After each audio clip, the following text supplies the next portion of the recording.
Unang-una po, ang pamahalaan po, ang administrasyon po, gumawa po ng hakbang na naaayon sa batas at ito po ay in cooperation with the Interpol. Ang pamahalaan nagsukuman po kay dating Pangulong Duterte.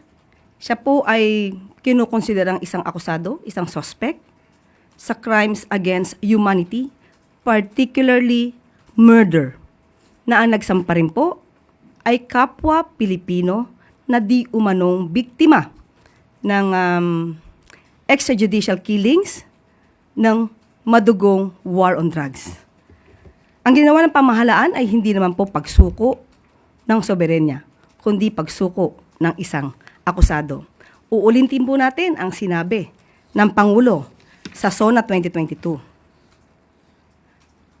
I will not preside over any process that will abandon even 1 square inch of territory of the Republic of the Philippines to any foreign power.